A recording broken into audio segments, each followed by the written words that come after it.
Bom, estamos todos ao vivo agora. Muito boa noite, boa tarde, fim de tarde a todo mundo. Boa noite, Carlos. Obrigada pela sua presença aqui com a gente pela terceira vez. E, bom, pessoal, a gente vai dar início a mais uma oficina de teoria do romance.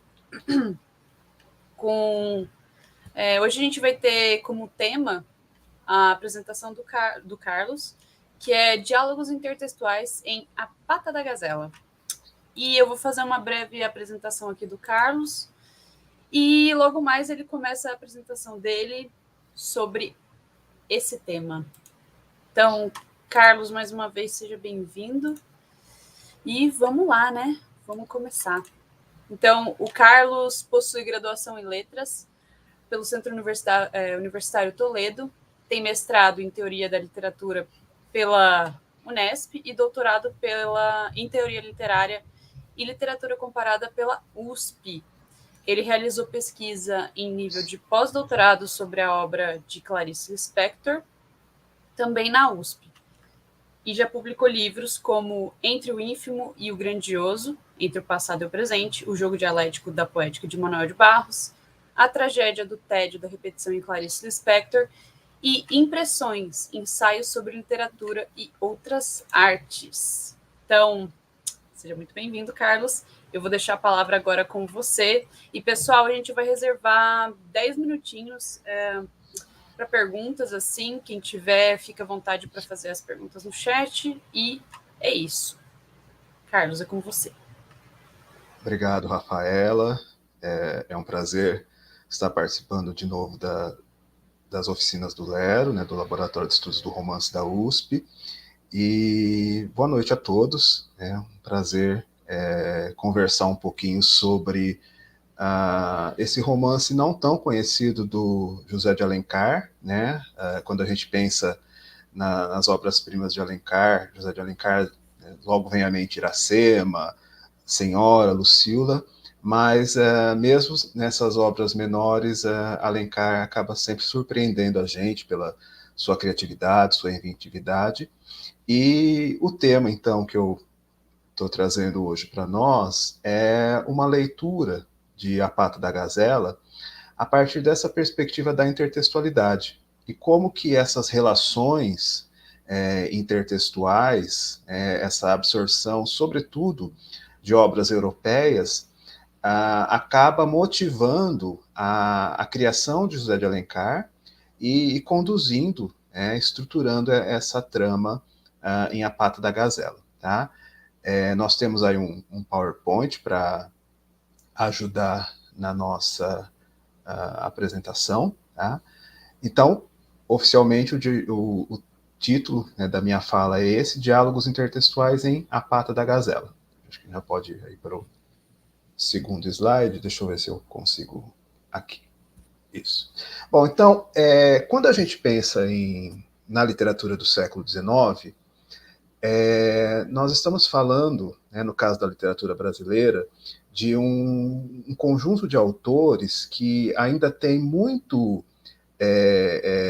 sensivelmente posto nessa questão da criação literária, essa visão, né, da construção da obra literária a partir do modelo europeu. Então, não só o romantismo, né, mas se a gente pegar o nosso próprio realismo, naturalismo, o que a gente percebe em boa parte dessas obras, e muitas vezes as grandes obras, né, as obras-primas desses movimentos no Brasil, uma relação de um diálogo aberto com as literaturas europeias. Não só, né, o romance, mas a gente pode pensar no teatro, né? Então, Machado de Assis, que recorre a temas shakespearianos, por exemplo, né?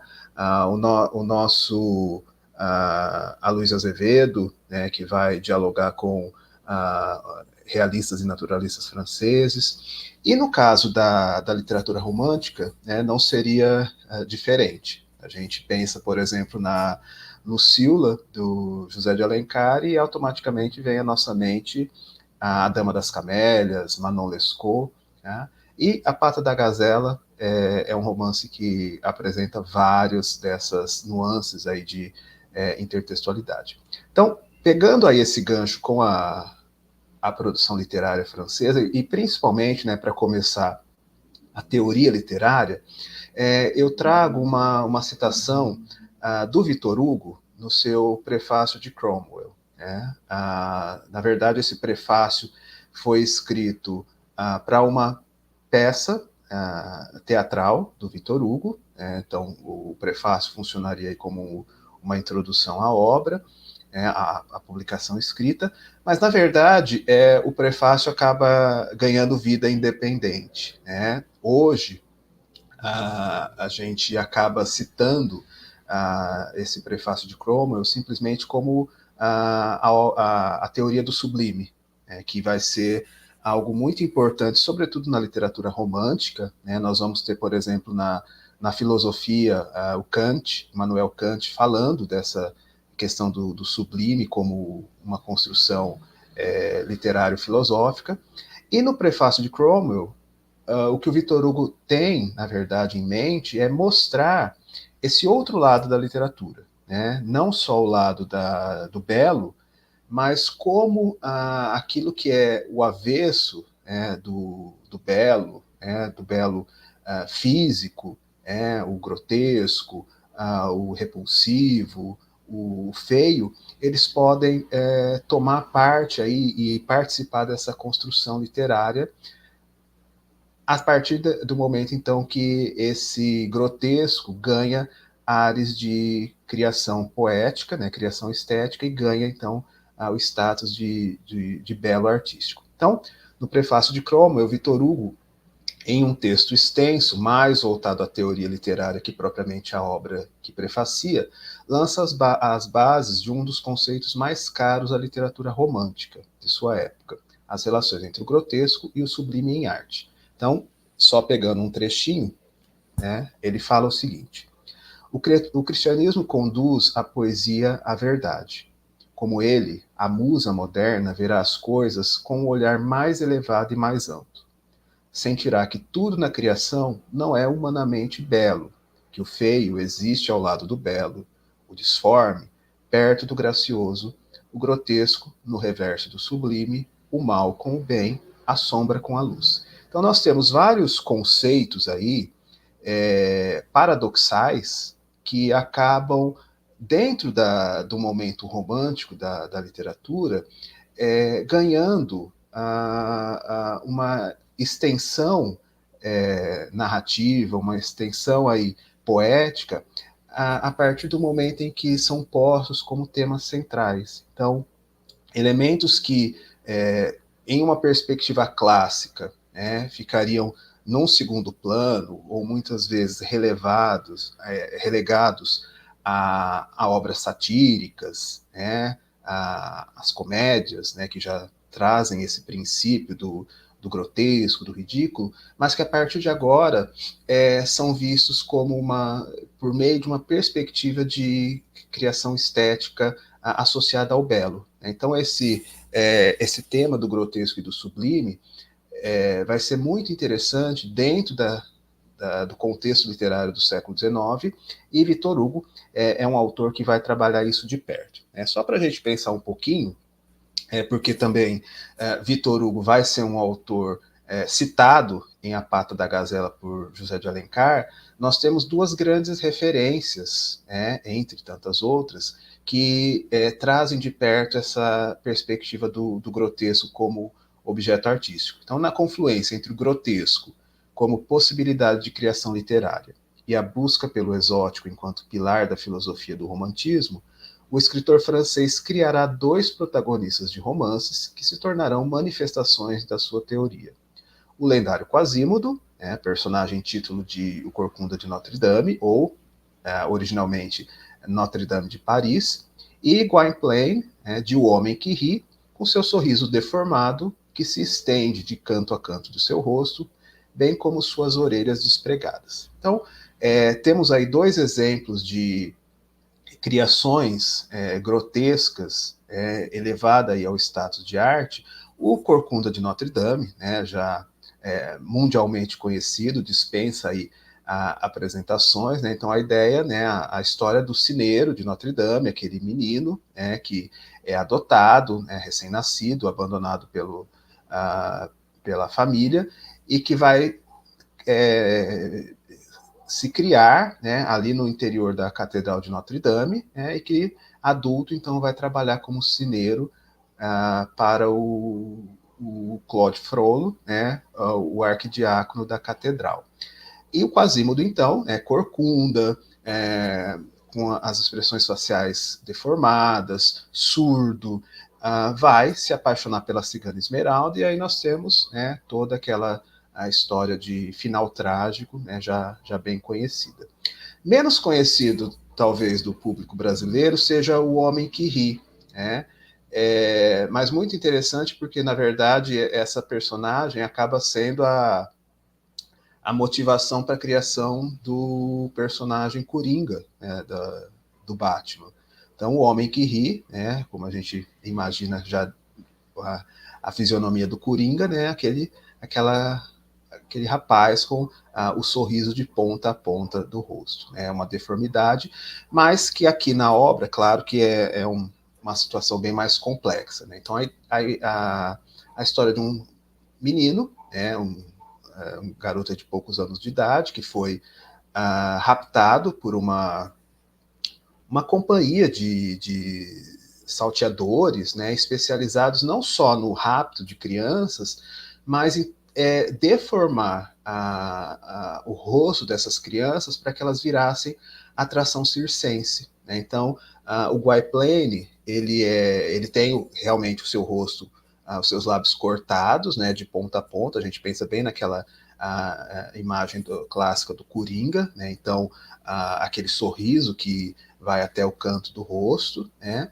As orelhas despregadas, né, do crânio, então as orelhas que ficam tanto quanto caídas, e esse menino, então, né, com esse rosto deformado, com esse sorriso que não se fecha, né, porque é algo bem mais impactante, né, do que a gente vê no Coringa moderno, né, então as gengivas ficam aparecendo, né, o nariz dele é quebrado para que ele fique com o rosto um tanto quanto achatado. Então, essa criatura, esse ser humano que ganha essa expressão grotesca, vai viver aí uma série também de peripécias, né, bem ao estilo romântico, dos encontros, desencontros, e aí vamos ter toda a revelação sobre o passado desse menino, né, que não é uma criança qualquer. Então, tudo isso tem passa por uma série de revelações aí ao longo da narrativa que eu não vou ficar me detendo aqui.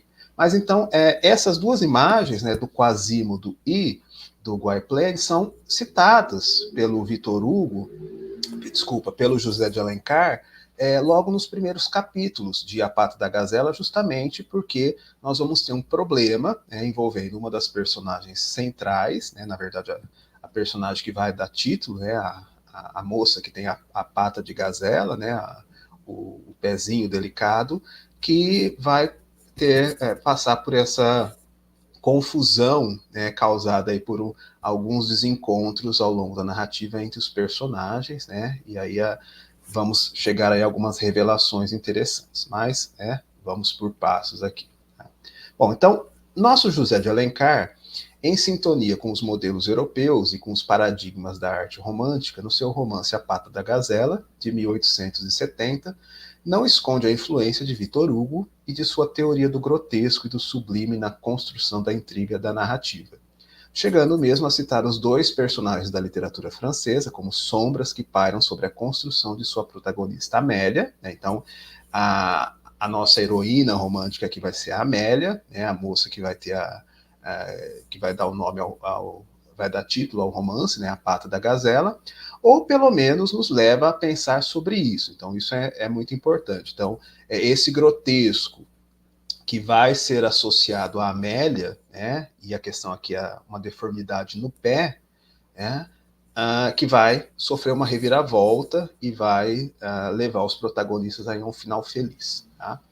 Aliás, em termos de recursos intertextuais, essa obra de Alencar estabelece um diálogo aberto com outras duas da literatura francesa. Então, o clássico Conto de Fadas da Cinderela, né, do Charles Perrault. Então, a moça, né, que perde o sapatinho, e aí essa questão de um sapatinho perdido logo no começo da narrativa também vai ser muito importante para o que vai acontecer na sequência, né, envolvendo aí o triângulo amoroso que se forma. E a fábula O Leão Enamorado, do Jean de La Fontaine, que eu vou citar mais ao final, né, eu trago para vocês a fábula do La Fontaine, aí como que ela aparece, né, se configura no desfecho da nossa narrativa, certo?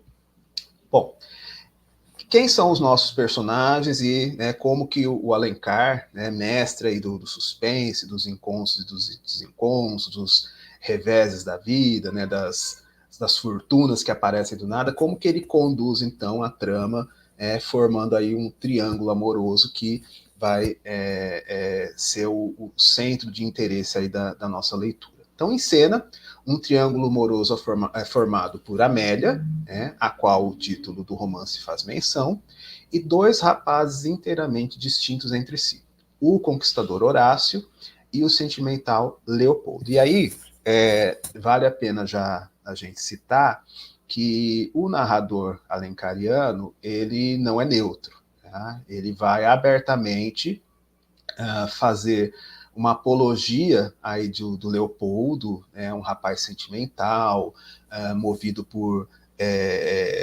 uma hombridade de caráter, por emoções e sentimentos genuínos, né, bem ao gosto do romantismo, né, essa criatura singular que se compadece, se apieda dos outros. Então, nós vamos ter esse Leopoldo que entra em cena, paralelamente ao Horácio, né, que vai ser aquela figura que pertence ao status quo. Né? Então, ele é um rapaz rico, belo, uma das figuras mais importantes ali da corte, né? Sempre descrito como muito elegante, o rei da moda, namorador, né? Já tem uma série de conquistas, e o narrador vai aos poucos, né, direcionando a narrativa para que a gente tenha essa percepção e torça, obviamente, pelo Leopoldo. Né? Então, a descrição que se faz do Horácio é daquela figura que vive de aparências, né? Que não está preocupada de fato com o sentimento, não é o amor. O que importa para ele é a conquista, enquanto para Leopoldo é o amor, né, mais genuíno aí do estilo romântico que movimenta a sua vida. Tá? Então, esse narrador que já de cara faz uma distinção entre os nossos dois protagonistas e, obviamente, vai criticar um ao mesmo tempo que enaltece o outro. Então, na corte do segundo reinado, certo dia, precisamente na rua da Quitanda, Leopoldo se enamora pelo sorriso de uma dama desconhecida, que passa em seu tílburi, mesma ocasião em que Horácio encontra por ali, perdido na calçada, um gracioso sapatinho, perdido por uma moça incógnita. Então, são dois momentos paralelos, na verdade, basicamente é uma mesma situação vista por ângulos diferentes, porque a moça é a mesma, então o Leopoldo vê uma moça num tílburi, e o sorriso dessa moça o encanta, ele começa a, a buscar, conhecer quem é essa moça, busca aí a sua identidade, se apaixona por ela, num momento bastante singular da sua vida, ele vem de uma situação de luto familiar, e aí ele desperta novamente para a vida, a partir do momento em que ele vê a Amélia passando sem saber que a Amélia é Amélia, apenas um sorriso. E naquele mesmo contexto, naquele mesmo local ali na rua, o Horácio encontra um sapatinho, daí a nossa Cinderela, perdido. E aí ele se encanta com aquele objeto, muito delicado, muito pequeno, que ele entende que é de uma moça, não de uma criança, mas de uma moça com um pezinho muito pequeno, muito delicado, e começa a fantasiar o encontro com essa mulher. E aí, obviamente, a conquista que vem por meio aí desse encontro. Então, o que se segue é uma sucessão de peripécias, com suas cenas lacrimosas, de paixões não correspondidas. Né? Amélia, a princípio, vai se encantar por Horácio, né, para o desespero aí do narrador e dos leitores, e vai repudiar o Leopoldo, inclusive vai achar que o Leopoldo é uma figura inconveniente, parece que está perseguindo ela, todo lugar que ela está ele chega e tenta conversar com ela, então aquela coisa de realmente ela quer tirá-lo de perto de si, né? Enquanto ela cai nas graças aí do Horácio e começa uma relação amorosa, né, um noivado com ele. Tá? Bom, então, paixões não correspondidas, seus desencontros amorosos e até mesmo algumas situações que parecem inverossímeis. Né? Claro, nós estamos aí falando de uma obra romântica, né? Então é aquela visão de que, no final das contas, o destino vai dar um jeitinho em tudo, né? Tudo vai terminar bem. Então, algumas coisas a gente percebe, né, com o nosso olhar moderno, crítico, que a realidade não é bem isso. Né? Então, acaba ficando um pouco incoerente em certos momentos, mas, né, quem gosta de literatura romântica passa por cima desses detalhes. De forma a garantir o viés de entretenimento que movimenta o romance romântico, levando seus leitores a escaparem por alguns momentos da rotina do cotidiano burguês. E aí vale a pena citar que nós temos até algumas cenas bem cômicas, né, que o Alencar cria, que parece que foram tiradas aí de uma ópera bufa, né? Então, lá no final, né, quando a Amélia e Leopoldo já estão casados, né, estão no quarto, né, no momento aí da lua de mel, e o Horácio, né, sobe ali pelo parapeito, no meio da chuva, para verificar se era a Amélia era a dona mesmo do sapatinho, ele queria ver se era aquele pé, uma confusão que foi armada ali próximo ao final. E assim, o que a gente tem é um Horácio debaixo da chuva, né, no segundo andar do sobrado, espiando pela janela. Então, aquela coisa bem cômica, né, que o Alencar acaba trazendo também aí não só ao final, mas em alguns momentos específicos da trama. Tá? Bom, vamos lá. Porém, a trama se complica quando, dias após o primeiro contato com Amélia, Leopoldo, ao vê-la entrar em sua carruagem, surpreende seu pé, que aparece ao movimento do vestido e depara-se com uma deformidade. Aí começa a questão do grotesco. Né? Então, o Leopoldo, que se apaixona pelo sorriso de Amélia, num determinado momento, né, ainda quando ela o repudia, né, porque já começou a se encantar pelo Horácio, ele vê de vislumbre o pé da Amélia, ou o que a gente imagina que seja o pé da Amélia, quando ela sobe, né, no seu tílburi, na sua carruagem, e a saia levanta um pouquinho, né? E aí a descrição que o narrador faz, né, e essa descrição que é o olhar do Leopoldo é a seguinte, né? O pé que seus olhos descobriram era uma enormidade, um monstro, um aleijão. Ao tamanho descomunal para sua senhora, juntava-se a deformidade.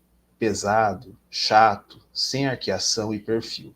Parecia mais uma base, uma prancha, um tronco do que um pé humano. Bom, então aí começa o dilema do personagem e a dúvida de nós leitores, né? Mas se o romance se chama A Pata da Gazela, né, e vem essa atmosfera aí da Cinderela, da delicadeza, como que a Amélia, então, pode ter os pés deformados? Né? Isso vai inquietar o Leopoldo, mas ao longo aí das páginas, sempre, né, o Leopoldo, esse bom rapaz, essa criatura nobre de sentimentos, vai passar por cima disso. Ele vai entender que aquilo não é motivo para que ele se desligue de Amélia, para que ele perca o interesse na moça, né, e continue tentando fazê-la se apaixonar por ele. Tá? Bom, aqui a tensão narrativa se intensifica quando, paralelamente a essa descoberta de Leopoldo, seu amigo Horácio descobre que essa mesma Amélia é a dona do sapato encontrado por ele. É o que vai dar aí um nó, literalmente, não só na narrativa, como na nossa cabeça. Né? Bom, então, como assim? Se o sapato pertence à Amélia, e aquela moça que o Leopoldo viu tem um pé deformado, o que está acontecendo? Né? Porque realmente, na cabeça de Horácio, O sapatinho é de Amélia, né, por conta da busca que ele faz, né, e ele corre à corte atrás dos sapateiros para saber quem teria feito aquilo, quem teria feito aquela peça, e se descobre, olha, é uma encomenda da Amélia, né, e o que fazer, né, como lidar com a situação, né, uma moça que compra um sapatinho tão pequeno para ser usado, mas que tem um pé deformado, como aqueles, né, então alguma coisa está errada aí, né. A descrição, vejam, né, do sapatinho, né, não do pé, né, um primor de pelica e seda, a concha mimosa de uma pérola, a faceira irmã do lindo chapim de ouro da borralheira, né, a nossa Cinderela, em uma palavra, a botina desabrochada em flor. Né? Então, aí a intriga começa a ganhar áreas de suspense quando nós, leitores, não sabemos o que vai ser dessa história, porque como o objeto e os pés podem ser algo tão antitéticos assim, né? Como que o sapato pode ser calçado naquele pé deformado, né? Isso vai ser mantido em suspense até o final. Um calçado tão pequeno que mais parece de uma criança que de uma mulher. Como é possível, então, o aleijão e o pequeno sapato pertencerem à mesma moça? Pergunta cuja resposta o narrador alencariano, especialista em suspense, revelará somente nos momentos finais da trama. Tá? Vamos lá.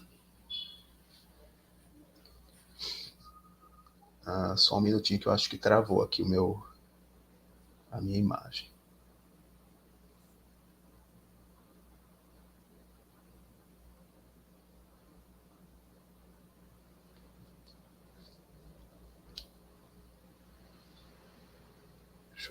Voltou. Acho que travei aqui, mas já voltei. Deixa eu só ver se a imagem tá correndo. Porque aqui eu tô congelado para você. Pronto, voltou.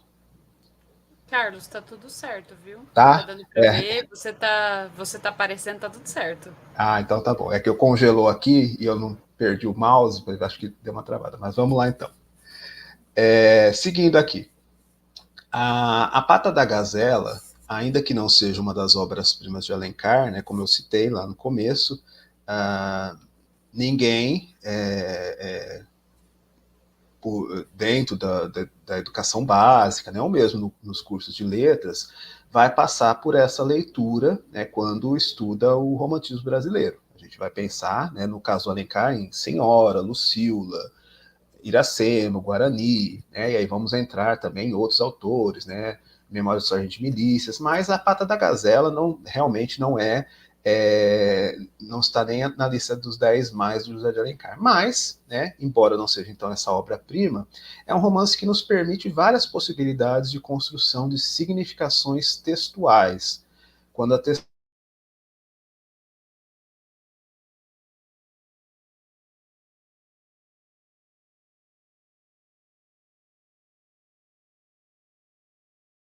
da trama. E agora eu vou pontuar para o grotesco, mas que as teorias modernas também, né, vão trazer para nós algumas possibilidades de diálogos constituídos a partir da leitura do Alencar. Tá?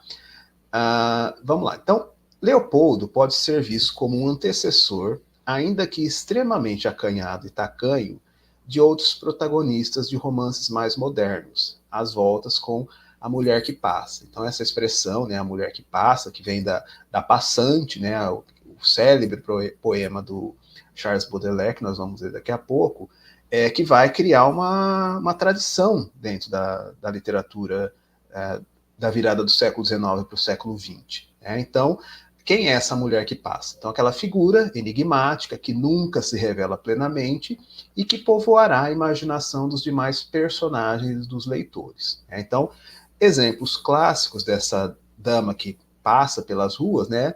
A Odete de Crécy, do Em Busca do Tempo Perdido, a Nádia, né, do romance homônimo do André Breton. No caso da literatura brasileira, né, a Flora e a Capitu, né, a Flora de Esaú e Jacó e a Capitu de Dom Casmurro, né, criações aí de Machado de Assis.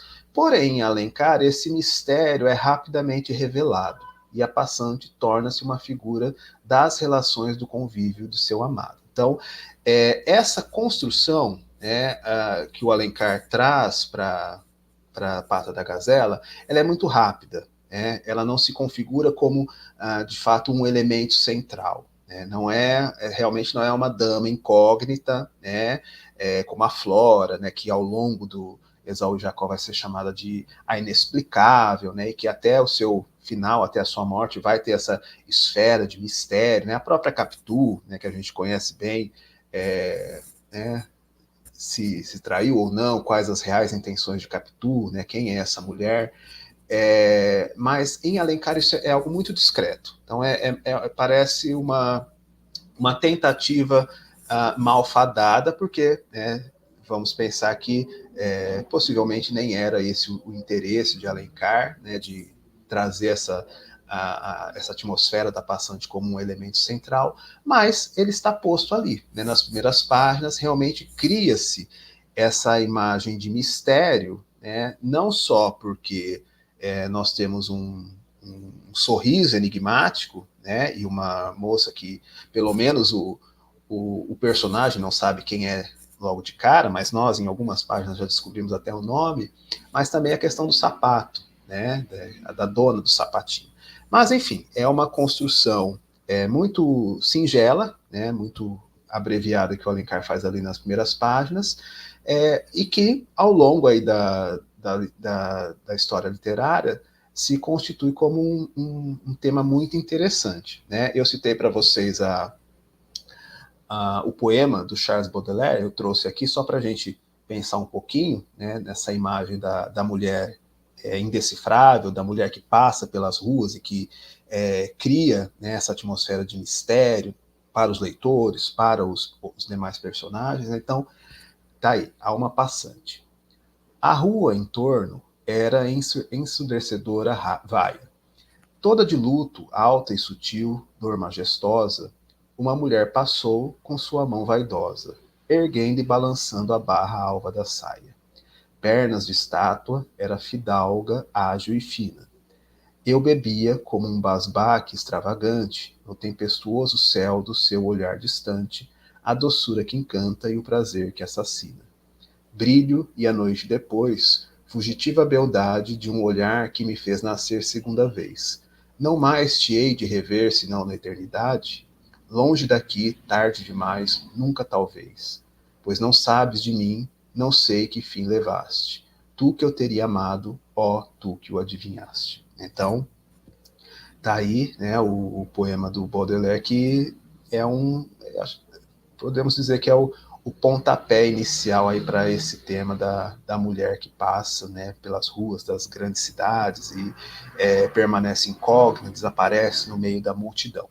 Algo que, né, voltando aqui no caso da nossa cultura brasileira, vai ter, como eu disse, uma tradição bastante interessante e chegar, inclusive, ao século XX. Né? A gente não pode esquecer, por exemplo, o Chico Buarque, que retoma esse tema da mulher passante na sua composição As Vitrines, né? Que inclusive virou tema de abertura de novela, né? Sétimo Sentido, com a Regina Duarte, né? Que era a personagem protagonista, e o tema dessa personagem. Né? Então, o Chico constrói, né, da seguinte forma: eu te vejo sumir por aí, te avisei que a cidade era um vão. Dá tua mão, olha para mim, não faz assim, não vai lá não. Os letreiros a te colorir embaraçam a minha visão. Eu te vi suspirar de aflição e sair da sessão frouxa de rir. Já te vejo brincando, gostando de ser tua sombra a se multiplicar. Nos teus olhos também posso ver as vitrines te vendo passar. Na galeria, cada clarão é como um dia, depois de outro dia, abrindo o salão. Passas em exposição, passas sem ver teu vigia, catando a poesia que entornas no chão. Né? Então, é muito interessante também essa composição, e a nossa Amélia, né, seria uma representante bastante discreta, né, dessa tradição aí da passante, como eu falei, algo que rapidamente será revelado na história, né, a sua identidade, e o que vai permanecer realmente suspense não é nem a questão do perfil, do interior, né, dos sentimentos da personagem, mais a questão do pé. Né? Bom, seguindo aqui, já Horácio é um personagem que antecipa o que Sigmund Freud postulará em psicanálise como princípio de prazer. Alguém incapaz de pautar sua vida pelo princípio de realidade e pelas preocupações da vida cotidiana, que busca viver de prazer em prazer, de conquista em conquista, nunca se satisfazendo plenamente. Então, o Horácio, né, na descrição que o narrador faz dele, é aquele personagem arrogante, não chega a ser antipático, mas ele é snob, ele avalia os outros pela sua própria condição de beleza, de elegância, né, de usar sempre as roupas da moda, né, aquilo que existe de melhor, de mais fino. E esse rapaz, então, né, que é um grande conquistador, já teve inúmeros casos, que vai se enfadando daquilo tudo. Né? Então, é muito interessante, quando a gente pensa no princípio de prazer que o Freud postula, né, é exatamente isso a condição humana. Né? O homem não pode ser motivado só por prazer, né, porque o prazer extremo é a morte. Então, a vida tem que ser regulada pelo princípio de realidade, né, as obrigações, os deveres, e o princípio de prazer que vai caminhando paralelamente ou alternadamente. Né? Prazer por prazer, né, a gente pensa automaticamente no Brás Cubas, né, que viveu de prazer em prazer e nunca produziu nada de relevante, morreu da forma mais amesquinhada possível ali, aí nós vamos ter tudo isso relatado nas suas memórias póstumas. O Horácio tem esse perfil da figura que vive do prazer pelo prazer. Então, ele próprio já está enfadado, mas aquele sapato lhe dá uma nova motivação. Então, ele que já conquistou várias mulheres, vários estilos de mulher, vários perfis, agora ele quer uma mulher incógnita, ele quer a dona do sapato. Então, aí uma descrição que o narrador faz do perfil do Horácio, sucede a essa embriaguez do amor o mesmo que a embriaguez do álcool. A princípio, basta-lhe o vinho fino e aristocrático, depois carece da aguardente, e por fim já não o satisfaz a infusão de gengibre em rum, isto é, a larva de um vulcão preparada à guisa de grog. Então, é essa ideia de uma necessidade cada vez mais profunda de algo novo, e esse algo novo escapa muito facilmente. Né? Então, não basta mais ele ter casos, não basta ele conquistar novas mulheres, ele precisa de algo novo. E esse algo novo é volátil, é passageiro, não vai satisfazer. Né? O narrador já antecipa isso. Olha, ele vai conquistar essa dona do sapato, isso não vai levar a nada, né? Porque não há de fato amor. O que ele quer é mais uma conquista de algo inédito, né? É buscar a dona de uma peça que ele não sabe quem é. Né? Mas isso já traz para nós, então, essa perspectiva de que em Horácio não há amor. O que há, nós vamos ver daqui a pouco, é a questão do fetiche. Ele está coisificando o amor quando ele joga o sentimento para o objeto, e não para a dona desse objeto. Né? Então, é por isso que nesse Conquistador Inveterado, o sentimento amoroso se transmuta em fetichismo. A excitação da conquista se baseia em um objeto inanimado, o sapato, e não numa mulher de carne e osso. É o culto à coisa em si e não à sua dona. Né? E aí, a gente precisa citar que quando, numa conversa entre Leopoldo e Horácio, o Leopoldo dá a entender que existe uma deformidade no pé da Amélia, isso fica muito claro, porque eles conversam sobre duas mulheres que na verdade são a mesma. O Horácio começa a pensar nisso, porque durante toda a corte que ele faz à Amélia, ele pede para ver o pé da moça e ela não deixa. E isso começa a inquietá-lo. A ponto de ele investir abertamente, olha, me deixa ver seu pé, deixa eu beijar seu pé. E com a conversa do Leopoldo, ele começa a pensar que realmente, olha, eu me enganei, não é essa moça que é a dona do sapatinho.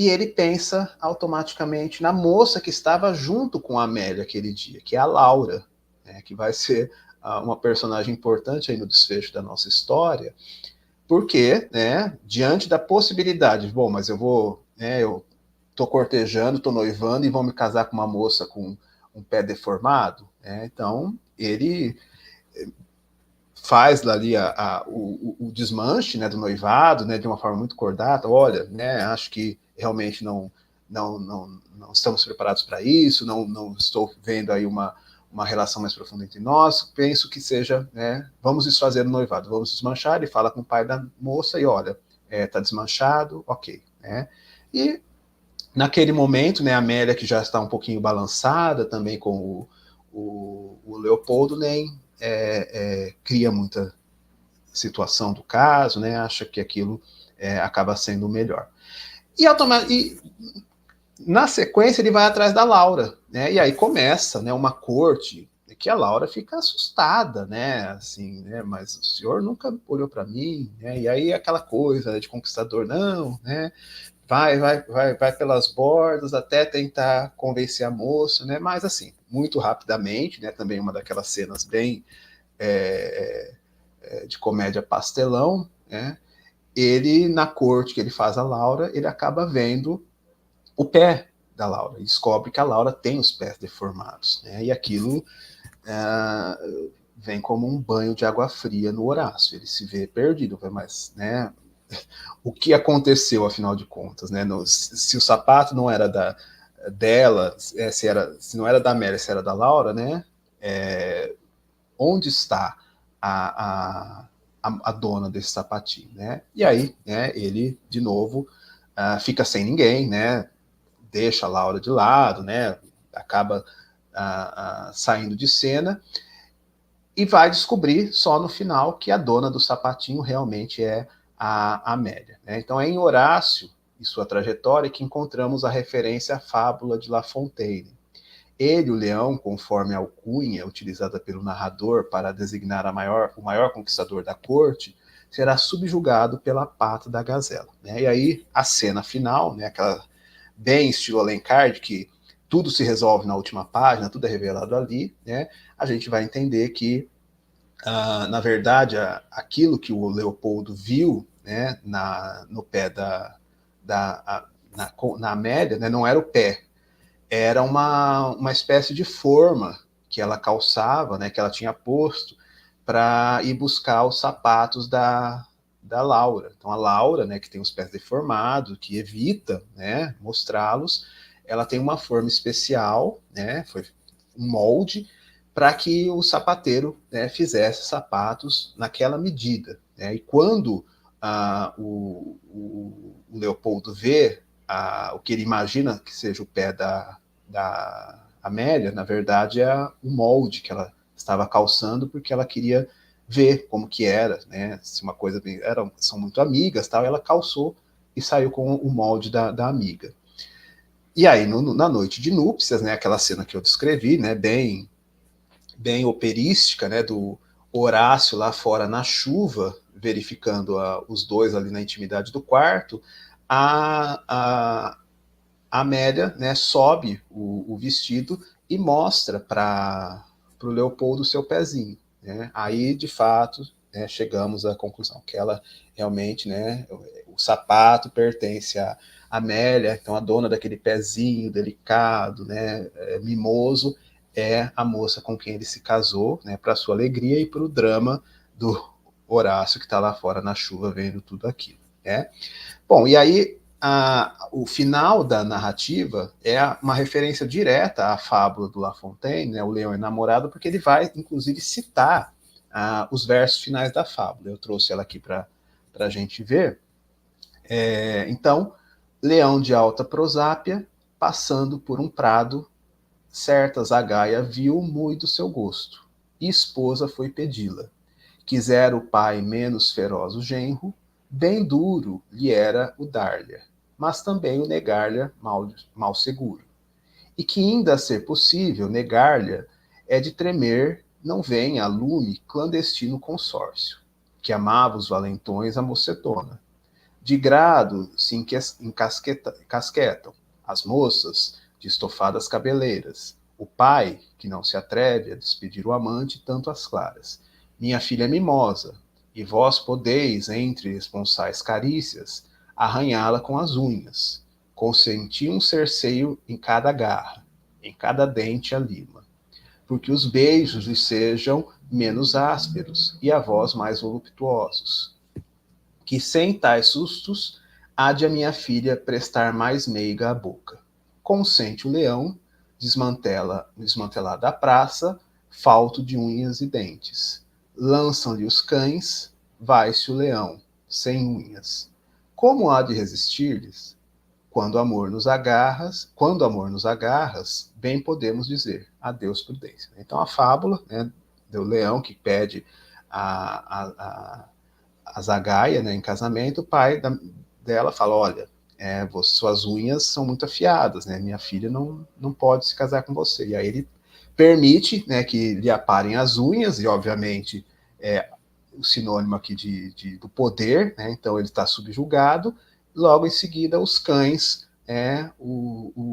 se lançam sobre ele e acabam expulsando. Então o desfecho, que também aí é a nossa moral da história, né? Quando o amor nos agarra, bem podemos dizer adeus prudência. Então, é o leão, né, que foi subjugado, o Horácio que foi subjugado aí nas suas atitudes, né, e que foi vencido aí pela pata da gazela.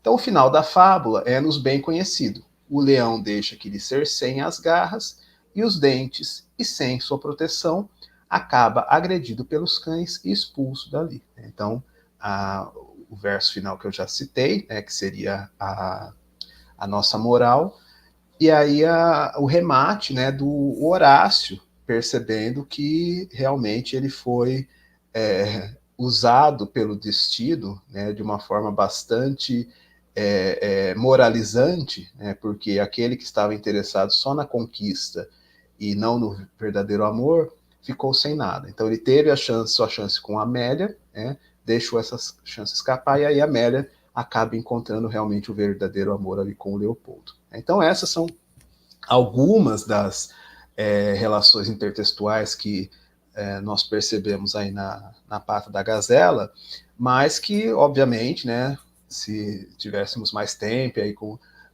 leituras mais detalhadas, nós poderíamos trazer muito mais informações, né, não só em referência a esses autores e teorias citadas, mas inclusive com outros, né? Então, é um texto que, como eu disse, se não é uma obra-prima do Alencar, é um exercício bastante interessante, né, para essa análise por via aí da intertextualidade, desses diálogos, né, entre a literatura brasileira e as demais literaturas. Eu acho que é isso, então. Fecho aqui minha fala e aí passo novamente para Rafaela, a gente caminhar aí para as considerações finais.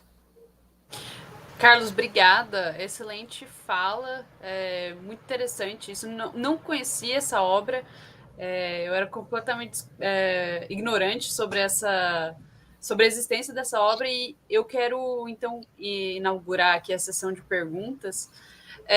Pessoal, aliás, fiquem à vontade para fazer perguntas para o Carlos, para a gente conseguir desenvolver um pouco mais. A gente sabe que o tempo é curto, então agora é a chance de desenvolver mais, aprofundar mais essa quantidade enorme de referências que você trouxe para a gente.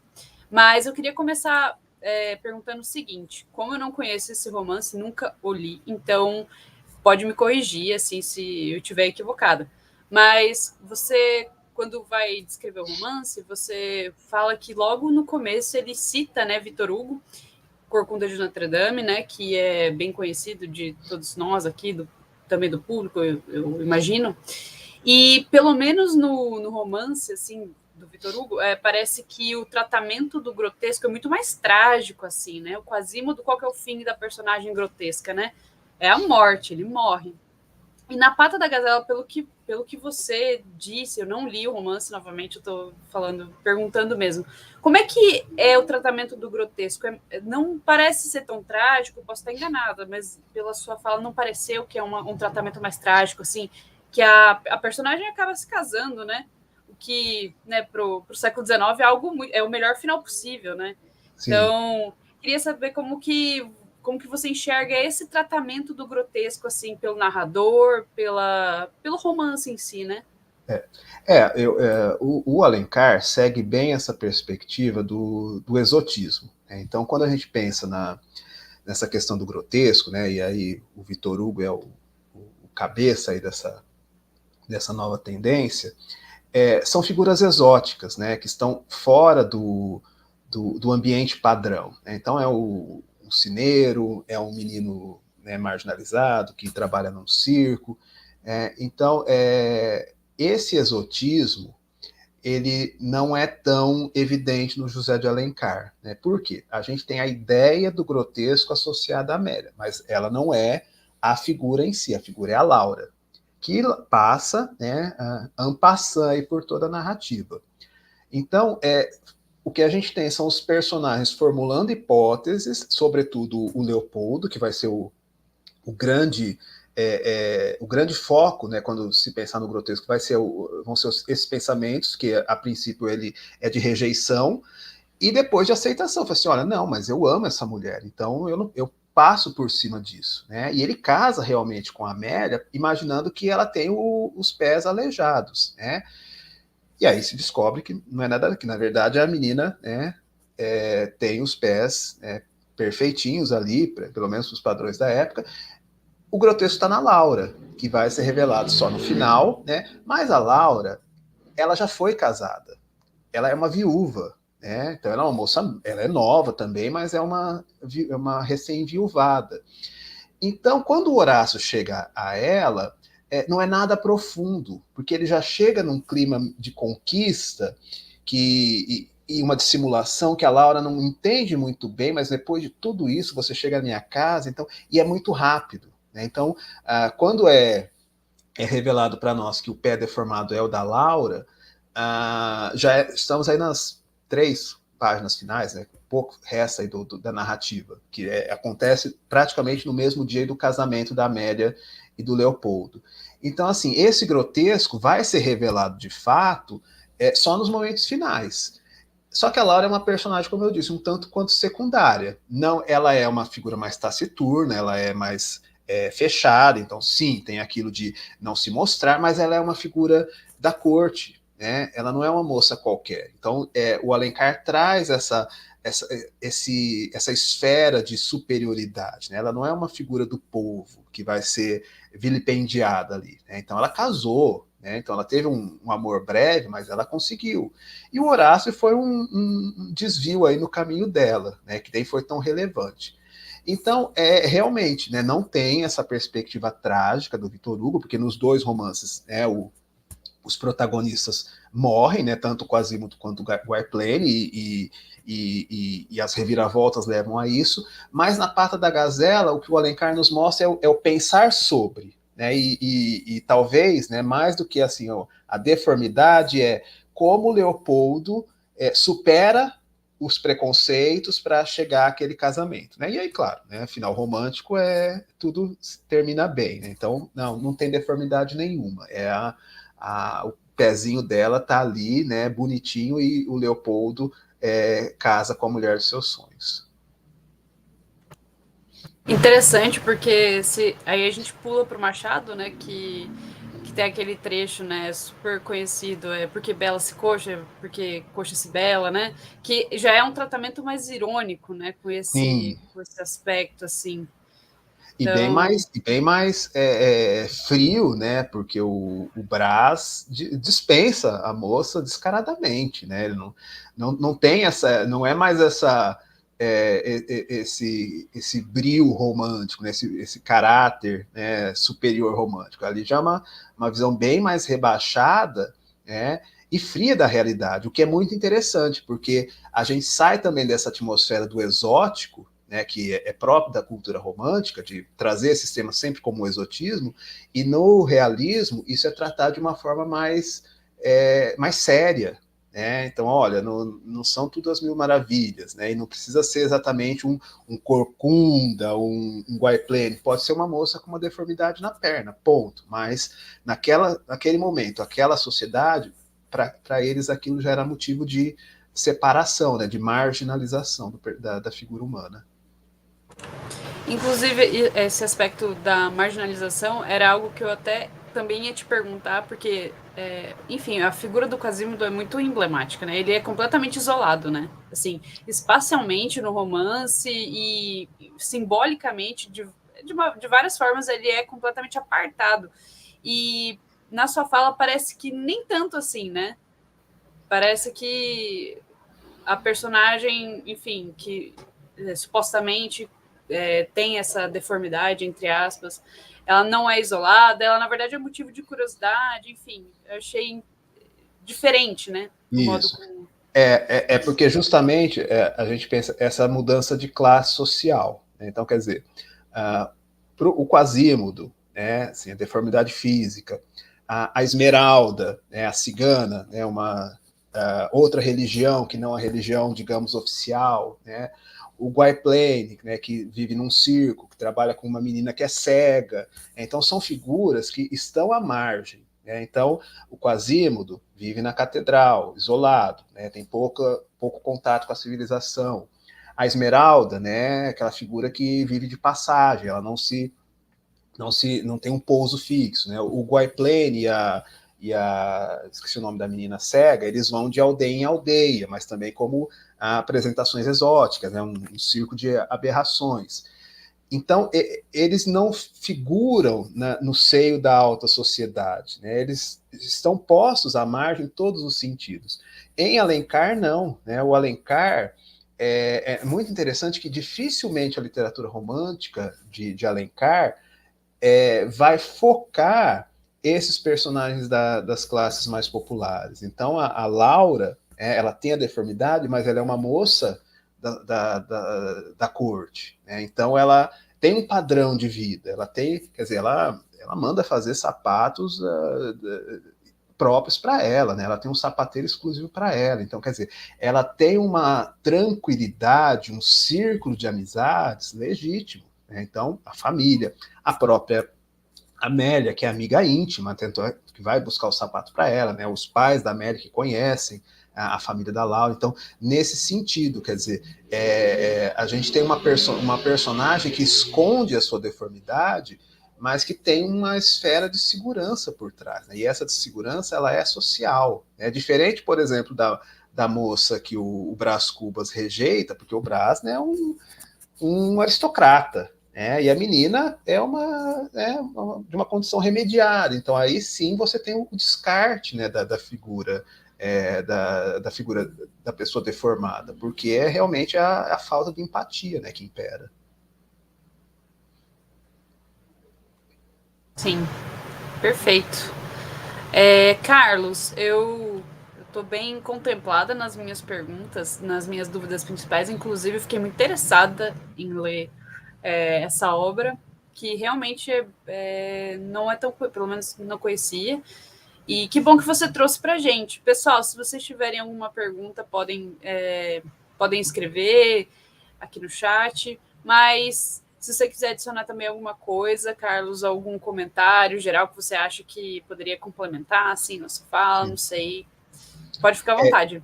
Eu acho bastante interessante, porque geralmente a nossa literatura romântica ela acaba ficando muito restrita, né, pelo menos nos estudos acadêmicos, àquelas obras centrais, né? E, claro, é uma questão de tempo, não temos... Alencar escreveu em torno de 20 romances, não dá para a gente ler tudo, né, na graduação, etc. e tal. Mas, assim, eu acho que vale muito a pena a descoberta dessas obras menos citadas, né, que fogem um pouquinho aí das ementas, né, dos cursos de graduação, mesmo de pós-graduação, né, quando a gente tem assim, os cursos que contemplam autores específicos, porque a gente encontra várias preciosidades, né? E claro, não estamos falando aqui, olha, é uma obra superior, né, a Senhora, não é isso. Né? A gente sabe que cada autor tem as suas obras-primas, mas é aquilo, né? A gente não vive só de obras-primas, a gente tem que conhecer o todo. Né? Então, essas obras menores, geralmente elas trazem algumas surpresas muito interessantes, né? Eu tenho feito alguns exercícios de leitura nesse sentido, de contemplar, né, obras menos citadas do nosso romantismo, do nosso naturalismo, e as surpresas são realmente muito interessantes, porque a gente se depara, não precisa nem ser uma história completa, mas assim, uma cena, um foco que o narrador dá, uma construção, assim, uma descrição de uma personagem, que fala, puxa vida, como aqui o autor se sobressai, né? Então, eu acho que vale muito a pena, né? Não só para quem é da área de letras, né? Mas para quem gosta de literatura, né? E se dedica, né, a essas leituras com uma profundidade, né, teórico-crítica maior, né, que busca aí referências, esse exercício de buscar essas obras menos citadas. Acho que vale muito a pena e enriquece, né, não só a nossa visão de mundo, né, a nossa cultura, mas num espaço como esse, né, de debate, de dar a público perspectivas críticas, né, a gente tem possibilidades de trazer para o grande público obras que realmente acabam ficando esquecidas, mas que estão aí, né? São publicadas até hoje, né? Embora com menos variedade aí de editoras, né? Mas estão no mercado e que podem ser encontradas facilmente. Acho que vale muito a pena e fica aí a dica, então, dessa leitura. A gente agradece muito, Carlos. Bom, pessoal, a gente vai encerrar então por aqui. Quem quiser pode também deixar comentários no vídeo, que, enfim, pode ser interessante também continuar a conversa por lá. E é isso, gente. Eu queria agradecer a presença de todo mundo. Carlos, mais uma vez, obrigada pela sua contribuição. Espero que você possa voltar em breve. Com certeza. Mais algumas leituras e eu já me preparei para uma próxima análise. Legal. Bom, gente, é isso. Muito obrigada e fiquem atentos porque a gente vai ter mais oficinas ao longo desse segundo semestre. É só acompanhar o nosso Instagram. Só procurar assim no Instagram Laboratório de Estudos do Romance. E também temos Facebook e acompanhar a gente no YouTube. É isso, gente. Boa noite e até mais.